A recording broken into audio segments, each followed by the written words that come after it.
जी हाँ दोस्तों, आधी रात को एक विशेष कॉल और नीतीश चल पड़े नायडू की राह। शाह ने तरेरी आंखें और फिर जो हुआ। बहुत स्वागत है आप सभी का। आप देख रहे हैं द राजनीति का विशेष सेगमेंट खबर और विश्लेषण। मैं हूं जब्बार खान। दोस्तों, आखिर ऐसा क्या हुआ कि नीतीश कुमार चंद्रबाबू नायडू के रास्ते पे चल पड़े? क्या वो चंद्रबाबू नायडू के मुस्लिम सॉफ्टनेस वाले रास्ते पे चले, या फिर चंद्रबाबू नायडू के उपराष्ट्रपति पर मोदी शाह के प्रत्याशी को सपोर्ट ना करने वाले रास्ते पर चले, या वो चंद्रबाबू नायडू के आगे आने वाले दिनों में लिए जाने वाले फैसले में जिसमें राहुल के मुख्यमंत्री रेवंत रेड्डी की मित्रता वाले रास्ते पर चल पड़े? दोस्तों, आखिर कौन सा फैसला नीतीश कुमार ने लिया जिस पर अमित शाह ने आंखें तरेर दी हैं? और क्या नीतीश ने जो कुछ प्लानिंग की है वो उनके लिए उल्टा पड़ती हुई दिखाई दे रही? विस्तार से आपको बताएंगे दोस्तों, अंत तक बने रहें क्योंकि खबर बेहद महत्वपूर्ण है। नीतीश के सर पर जो मुस्लिम टोपी आप देख रहे हैं, अमित शाह मोदी जिन्हें टोपी देख करके ही उनके 7 दिनों की रातों की नींदें गायब हो जाती हैं, इसका भी इंपैक्ट क्या है वो बताऊंगा आपको। दोस्तों, बिहार में मोदी की डबल इंजन वाली नीतीश सरकार के खिलाफ मुसलमानों का गुस्सा एक बार फिर से ऐसे अंदाज में फूटा जिससे नीतीश समेत जदयू और चिराग पासवान की नींदें, उनकी पार्टी की नींदें उड़ गई। दोस्तों, वक्फ संशोधन कानून पर नीतीश की पार्टी द्वारा मोदी सरकार को समर्थन दिए जाने से बिहार समेत पूरे देश में मुसलमानों की ऐसी नाराजगी देखने को मिली जिसे आपने देखा है कैसे धड़ाधड़ नीतीश की जदयू से मुस्लिम नेताओं, वोटरों, समर्थकों के इस्तीफे हुए। और उसके बाद बिहार में एसआईआर जिस पर नीतीश के समर्थन ने अपनी पार्टी के ताबूत में मानो आखिरी कील ठोक दी। मगर इस बीच नीतीश को लगा कि चुनाव पर सर पर है, कुछ ऐसा किया जाए कि मुस्लिमों की जो नाराजगी है कुछ दूर हो, क्योंकि नीतीश के मन में यह भी है कि बीजेपी दरअसल ये चाहती है सत्ता में आए, नीतीश कुमार जीते, लेकिन नीतीश कुमार इतनी मजबूत भी ना हो उनकी पार्टी जिससे बीजेपी को कुछ मुश्किल आए। इसके लिए नीतीश ने नायडू के रास्ते पर चलकर मुसलमानों के लिए कुछ बड़े फैसले लेकर उनकी नाराजगी दूर करने की कोशिश की, मगर यह दावा भी नीतीश के लिए उल्टा पड़ गया है, दांव भी। दरअसल नीतीश ने मदरसा बोर्ड के कार्यक्रम के जरिए मिनार्टी डायलॉग से अल्पसंख्यकों को खुश करने की कोशिश की, और तभी उनके नीतीश के मुंह पर मुसलमानों ने पूछ लिया कि साहब, इधर उधर की बात तो छोड़िए, पहले ये बताइए कि मदरसा बोर्ड के लोगों की सैलरी कब दे रहे हैं, तनख्वाह क्यों रोक रखा है? मदरसा बोर्ड के शिक्षकों ने नीतीश के सामने कह दिया कि मदरसा बोर्ड के हालात बद से बदतर है, न यहाँ कोई ढांचा ठीक करवाया जा रहा है, वित्तीय मदद दी जा रही है, और आप चुनाव नज़दीक आते मुसलमानों को भ्रमित करने के लिए माइनॉरिटी मदद का हथकंडा अपना रहे। ये सब कुछ नीतीश के सामने हुआ। यानी कि जो दांव वो नीतीश कुमार चंद्रबाबू नायडू के रास्ते पर चल करके सीखने की कोशिश कर रहे थे, और इसकी खबर जैसे अमित शाह को लगी। अमित शाह ने क्या ऐसा कराया बिहार के अंदर वो भी बताऊंगा। तो वैसी स्थिति में बिहार विधानसभा चुनाव का समय जैसे जैसे नजदीक है, वैसे वैसे मुख्यमंत्री नीतीश अल्पसंख्यक मतदाताओं को साधने में लगे तो हैं, कोशिश तो कर रहे हैं, मगर कामयाबी नहीं मिल रही है। पटना के बापू सभागार में आयोजित माइनॉरिटी डायलॉग कार्यक्रम में नीतीश कुमार मुस्लिम समुदाय से सीधे रूबरू होते हुए दिखाई तो दिए। सीएम नीतीश कुमार ने अपने संबोधन में सरकार की उपलब्धियां गिनाई, मुस्लिमों की प्रति, मुस्लिम समाज को विश्वास दिलाया, मुस्लिम समाज को विश्वास में लेने की कोशिश की। लेकिन इसी बीच शिक्षकों ने मदरसा बोर्ड के अपनी लंबित सैलरी को लेकर के हंगामा खड़ा किया। नीतीश के विरोध में नारे लगे मुंह पर, ठीक वैसे ही जैसे संसद में मोदी की एंट्री लेते हुए वोट छोड़ गद्दी छोड़ के नारे लगे। दोस्तों, नीतीश उनको मनाते रहे, समझाते रहे, मगर वहां मौजूद मदरसा बोर्ड के शिक्षक मानने को तैयार नहीं हुए। सीएम नीतीश कुमार ने कहा कि उनकी सरकार ने मुसलमानों के फायदे के लिए कई योजनाएं शुरू की। लालू राबड़ी शासनकाल का जिक्र करते हुए कहा कि उस दौर में अल्पसंख्यकों के लिए कोई बड़ी और मजबूत योजना नहीं थी, नाकाम किया गया। लेकिन जदयू सरकार ने शिक्षा, नौकरी, सैलरी, हर मोर्चे पर अल्पसंख्यकों के बड़े फायदे किए, महत्वपूर्ण कदम उठाए। हम पर विश्वास कीजिए, नीतीश कहते हैं, हमने हमेशा अल्पसंख्यकों के लिए काम किया और आगे भी करेंगे। दोस्तों, नीतीश का भाषण खत्म होती मदरसा बोर्ड के शताब्दी समारोह में आए शिक्षकों ने जमकर नारेबाजी की, विरोध किया। कहना था राज्य में सरकारी मदद प्राप्त मदरसों के शिक्षकों के काफी ज्यादा समय से वेतन नहीं आया। समस्या को लेकर के कई बार धरना प्रदर्शन कर चुके हैं, लाठियां खानी पड़ती हैं, कदम कोई नहीं उठाया गया।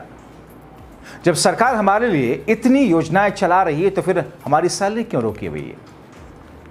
शिक्षकों का आरोप है कि बिहार मदरसा बोर्ड की हालत नाजुक है, बद से बदतर है, कोई चीज स्थायी नहीं, समय पर नहीं। कई बार उन्हें कर्ज लेकर के अपने घर बार को चलाना पड़ता है। अल्पसंख्यकों के फायदे की बात करते हैं, उनकी आसानी के बाद उनके लिए स्कीमों की बात करते हैं। हमारी स्थिति है तो क्या अब नीतीश कुमार जो नायडू की राह पर चलने की कोशिश कर रहे थे उल्टा पड़ चुका है? ऐसा क्या है, ये समझना होगा और क्यों है। दरअसल आप देखें तो नीतीश के मुकाबले नायडू काफी फर्क है दोनों में। खुलकर अपनी बात मोदी शाह के सामने नायडू रखते हैं, उनका माद्दा रखते हैं और रखते आए, जबकि नीतीश बार बार मोदी के पैर छूने की कोशिश करके न जाने क्या जताना चाहते हैं, दिखाना चाहते हैं। जहां एक तरफ प्रधानमंत्री मोदी ने बार बार कहा कि वो किसी कीमत पर मुसलमानों को आरक्षण में शामिल नहीं होने देंगे ओबीसी के, तेलंगाना में बीजेपी की एक सभा को संबोधित करते हुए तो मोदी ने यहां तक कहा था, जब तक मैं जिंदा हूं ओबीसी आरक्षण में मुसलमानों को शामिल नहीं होने दूंगा। मगर अपने चुनावी मैनिफेस्टो में चंद्रबाबू नायडू ने डंके की चोट पर आंध्र प्रदेश में ओबीसी श्रेणी के तहत मुसलमानों के लिए 4% आरक्षण को बरकरार रखने का वादा किया, जबकि आंध्र प्रदेश में टीडीपी, बीजेपी और पवन कल्याण की जनसेना पार्टी गठबंधन में है और वो नायडू से नाराज भी हुए, मगर नायडू हिले नहीं। जबकि नीतीश ऐसा कोई कदम तो छोड़िए, कोई वादा तक करने की हिम्मत नहीं जुटा पाए। आरक्षण के अलावा नायडू ने मुसलमानों को हज यात्रा के लिए 1 लाख रुपए की आर्थिक सहायता अल्पसंख्यक वित्त निगम के माध्यम से 5 लाख रुपए के बिना ब्याज कर्ज देने का मुसलमानों का कदम उठाया, मगर नीतीश ऐसा करने की सोच भी नहीं सकते। नायडू ने नूर बादशाह निगम के निर्माण और उस समाज के लिए सालाना 100 करोड़ रुपए आवंटित करने का वादा किया।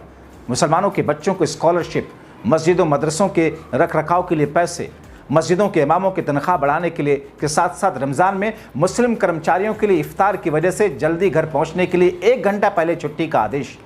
और नीतीश बिहार में बीजेपी दबाव में सीता धाम तो बना रहे हैं, मगर मुसलमानों के धार्मिक स्थल के लिए कंस्ट्रक्शन तो छोड़िए, उसकी देख रेख, उसकी लिपाई पुताई के लिए किसी त्यौहार पर भी हिम्मत नहीं जुटा पाते कोई फैसला लेने के लिए। और जब चुनाव नज़दीक आया तो चले मुस्लिम डायलॉग, माइनॉरिटी डायलॉग के साथ मुसलमानों को साथ नहीं। और ये जो कुछ हो रहा है, उनका विरोध हुआ, दिल्ली वाले खुश नजर आए, गुजराती लॉबी खुश नजर आई, क्योंकि उन्हें पता है कि अगर मुस्लिम नीतीश के साथ आया कुछ तो नीतीश की स्थिति मजबूत हो जाएगी। क्योंकि ऐसा ही माना जाता है कि एक वक्त में नीतीश की पार्टी तोड़ने की कोशिश ऑपरेशन लोटस यानी कि बीजेपी की थी, नहीं हो पाया, तो फिर इस चुनाव में पिछले चुनाव के मुकाबले 43 सीटों से घटा करके 23 पे ले जाना चाहती है बीजेपी, खुद को बढ़ाना चाहती है और 23 पर ये रहे, इतना रहे ताकि इनकी सरकार बन जाए, लेकिन उतने ही रहे जिसमें नीतीश को हाथ जोड़कर हमेशा खड़ा रहना पड़े। मुख्यमंत्री पद तो छोड़िए, बहुत दूर की बात है।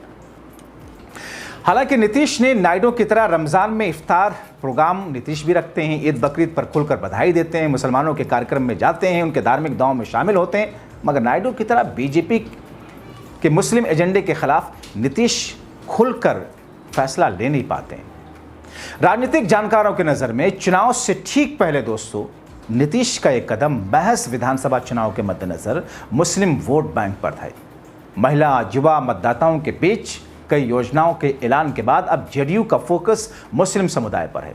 यही वजह है कि माइनॉरिटी डायलॉग जैसे कार्यक्रम आयोजित किए जा रहे हैं ताकि अल्पसंख्यक समाज के साथ सीधा संवाद स्थापित हो।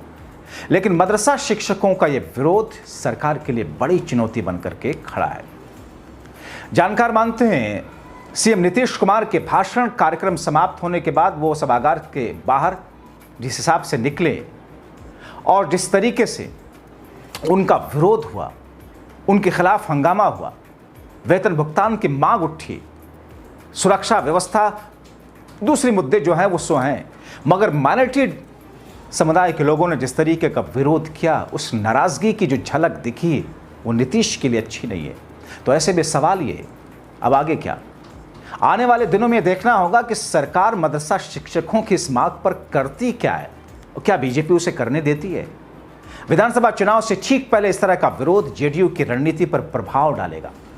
अल्पसंख्यक समाज को साधने के प्रयास में जुटी नीतीश सरकार के सामने अब शिक्षकों की नाराजगी को शांत करना बड़ी चुनौती है। और बात सिर्फ मदरसा बोर्ड के शिक्षकों की नहीं है, बात उस अल्पसंख्यक समाज की है जो कि बिहार में एक बहुत बड़ी तादाद है।